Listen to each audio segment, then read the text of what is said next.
What's going on there, YouTube, and welcome back to another comic book video. Okay, guys, so we are going to continue our coverage over DC Rebirth Aquaman, and we do pick up the next story arc, which is called Warhead.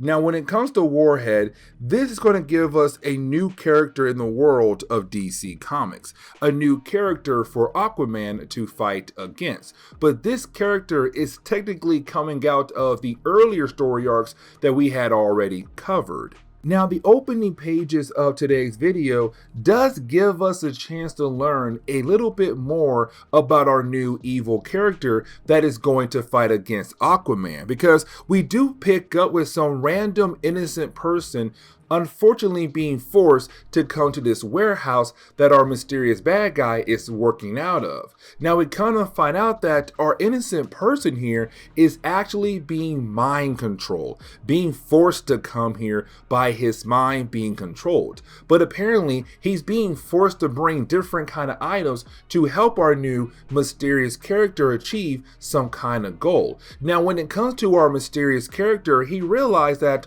our innocent character has a gun on him, and the only reason why, because he is scared of our new evil character. And so he only brought the gun to protect him. But when it comes to our mysterious character, he does not like that at all. And so after he is able to retrieve the items that he wanted from our innocent person, he told the person, go ahead and shoot yourself in the head with your own gun. And unfortunately, that would happen. And so when we do check up with Aquaman, we currently see him trying to help fix up Amnesty Bay. Now remember, when it comes to Amnesty Bay, this is Aquaman's hometown. Now the reason why he's trying to help fix it up, because in the earlier story arcs, we had a big war happen between America and Atlantis. Now when it came to that war, it was only really started because of another group known as Nemo. But a lot of cities in America were affected by this war, especially Amnesty Bay, Aquaman's hometown. And so this is him trying to repair all the damages that were done to this city. Now he did bring a few people from Atlantis to kind of help out, but the main reason why he did that is because he's once again trying to reach that goal of his, with the idea of America and Atlantis can work together. The surface world in Atlantis can work together as one. And so he's trying to tell his folks, hey, look, this is the surface world. If you help out now, they'll help you down the road as a way to pay you back. It's him trying to be a great hero. Now here comes another problem though, because when it comes to Aquaman, every other panel we see him have some kind of headache, but unfortunately he has no idea why he is getting this kind of headache. Now when it comes to Aquaman, he does tell us that this particular headache is actually affecting his abilities to control sea life.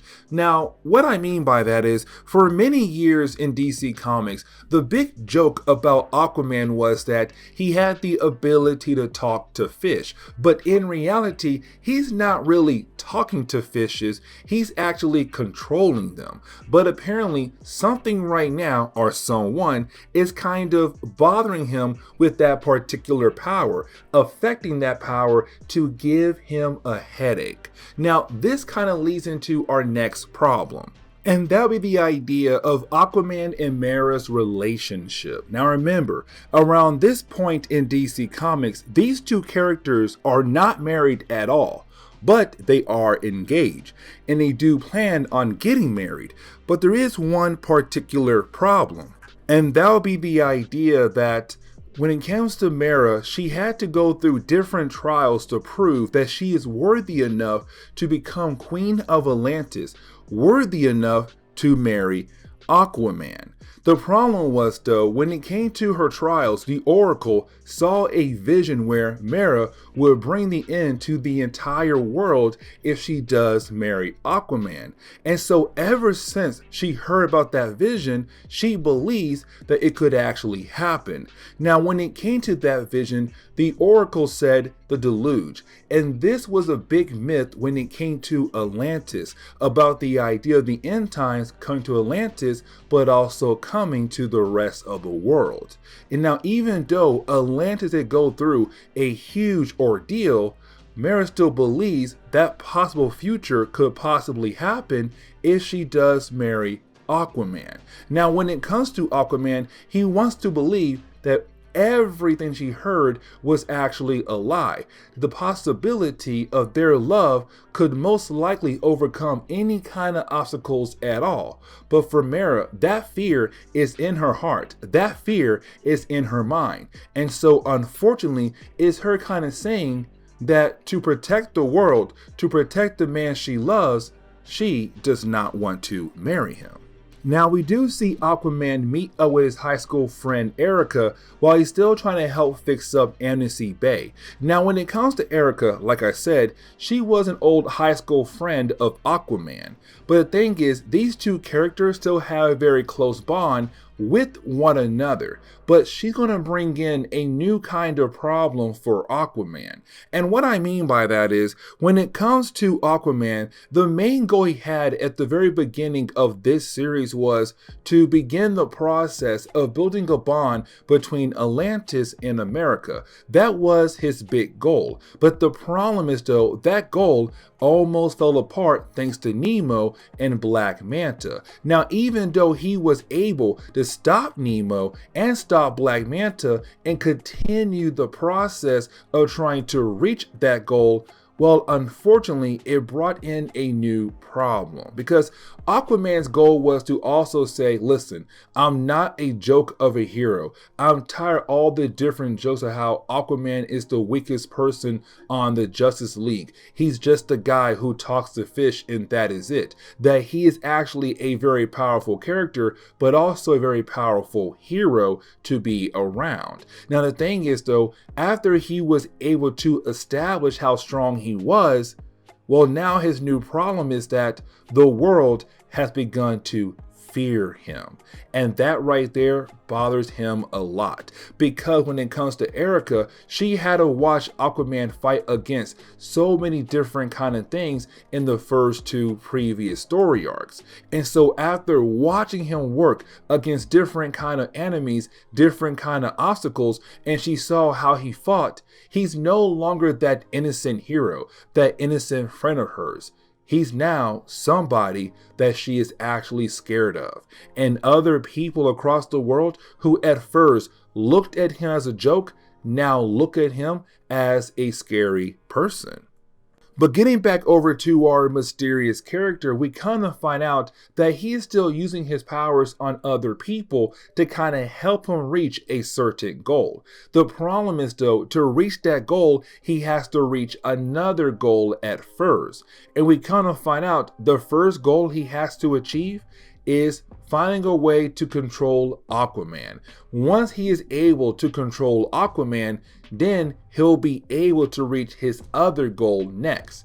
And so we see him using his powers on 3 scientists who are going to help him reach the ultimate goal that he is trying to reach. But first, they have to work together to control Aquaman. Now, when we get into the second chapter, well, we see Aquaman getting attacked by some random woman. And of course, this tells us that after the ending of the first chapter, we had jumped to a different point in time. But unfortunately, this is the present moment. And so the question is right now, what in the world led up to this moment where you have a random woman trying to shoot Aquaman? Now, we also see that once he's able to calm her down, he's then attacked by our new character, Warhead. But again, how did we get to this point right here? And so we do jump back 2 hours earlier. Now, when we do, we pick up with Aquaman arriving at the United Nations headquarters. And the reason why, because this is Aquaman about to give out a speech to the entire United Nations about the idea of Atlantis working alongside with other countries. You know, trying to build that bond between Atlantis and other countries. Now, let's not forget, earlier when it came to Aquaman, he told us that he has been having a lot of headaches recently. And it seems like somebody is trying to play around with the power he has that gives him the ability to control sea life. And of course, it seems like somebody is trying to access his mind. Now, we already know who that is. It is Warhead. And remember, Warhead wants to control Aquaman for a different kind of goal. Unfortunately, we have no idea what that goal is. But apparently, it's Warhead right now trying to control the mind of Aquaman. And the reason why I'm saying that, because while you have our hero going ahead and giving out his speech to the entire United Nations, well, he does see somebody standing in front of him. The problem is, he's the only person who sees this other person right now, a soldier, standing in front of him. No one else sees that at all. And the question is, why? We already know why, though. For him, it's like, why? Why can I only see this person? And matter of fact, once he's done his actual, speech, it is time for him to leave. Well, once again, he sees the same person. But again, no one around him can see this person. And so you have our hero say, you know what? Let me go ahead and follow this guy to figure out what in the world is currently going on. And so you do have Aquaman go ahead and follow this projection around. Now, when he does, it takes him over to a nearby college that was nearby the United Nations headquarters. Except when he does arrive, well, he does begin to see more projections, more psychic projections, where he sees more kind of images of war happening somewhere else. And he's very confused about what in the world is currently going on. Now, that is when he is confronted by a random scientist. Now, when it comes to this scientist, he's kind of like, hey, I'm sorry for doing this, but I'm being controlled by him. Now, when it comes to Aquaman, he has no idea what this scientist is actually talking about. And so, unfortunately, Aquaman gets shot right in the chest by this guy. Now, luckily, when it comes to Aquaman, he is very durable. He was able to take that blast, but still, it does kind of hurt a tad bit. Now, once you have our hero being able to come down the scientist, he then goes inside the college, except when he does go inside the college, well, that is when he is confronted by another scientist. And just like the last one who is being controlled by Warhead, this one right here is also being controlled by Warhead. And so you have the scientist go ahead and begin to attack Aquaman as well. Now, you do have Aquaman go out of his way to calm down this scientist. But then we're now all caught up to the present moment, where earlier we saw a female scientist trying to kill off Aquaman, but he was able to calm her down. And so with us now being in the present day, it's now Aquaman saying, okay, you know what?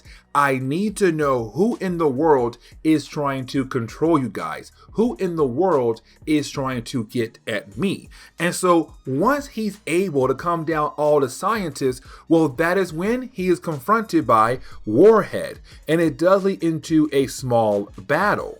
But something else I do want to mention is that when it comes to Aquaman, while he's battling against Warhead, well, you also have the United Nations Secret Service there as well. And they're kind of like, hey, we were assigned to follow you no matter what. And so because Aquaman ran off earlier to figure out who in the world is trying to control him, they're like, hey, where's he going? We gotta go chase him down. And so they're trying to get inside the college. Well, inside the college, you have Aquaman battling against Warhead. Now, when it comes to Warhead, he does get the chance to actually tap into the mind of Aquaman. But once he does that, he begins to show Aquaman all these different kind of images from some kind of war that took place in another country. And so when it comes to the final chapter, we kind of find out that Warhead has been trying to tell Aquaman his story. And we kind of find out that Warhead was actually a robot that was created back in Kahndaq, and he was used to help them win a war. But the problem is, though, over time, when it came to Warhead, he hated the idea of war. He hated the idea of killing. And so he backed off. He said, you know what? I am tired of fighting in a war. I am tired of killing off random people. And so when it came to Kahndaq's army, they had labeled him as damage, and they began to do some work on him. Now, when it came to the work they did on him, they added in a new kind of program, and that program was that anytime he gets damaged, he has to hide somewhere that is secure and do repairs on himself, but again, to make sure he goes back to his original program, back to the idea of killing. But the thing is, though, he still does not want to kill. And so he's kind of fighting against two kind of programs right now, where one program says, stop killing, stop trying to kill off people. But the other one says, no, you have to, but before you are able to kill off people, you have to make sure that your area is secure. And once it is secure, make sure you are able to repair yourself. Now, when it came to Warhead, he was actually asleep, but he woke up.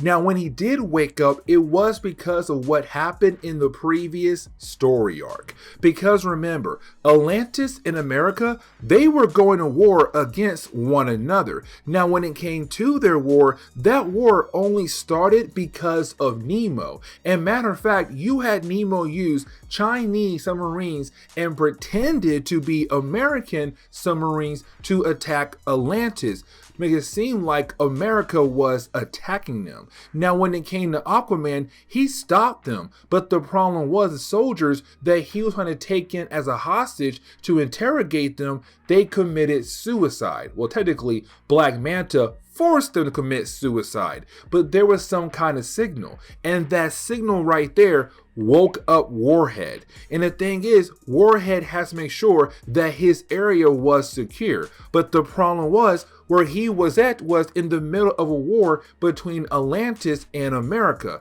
and so of course his area was not secure at all, and so he had to find somewhere else to go.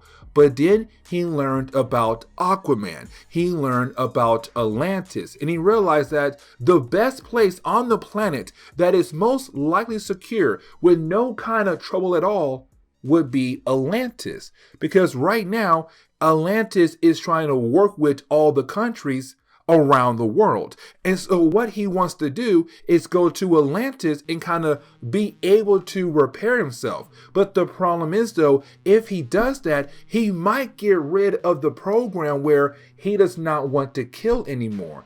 And with that gone, he might start killing again, and that'll become a huge problem. Now, when it comes to Aquaman, he also realized that when it comes to Warhead, well, Warhead has PTSD, but if he has that, that means that most likely he's not just a regular robot that's trying to be good like Vision in Marvel Comics. Instead, there's some kind of brain in there.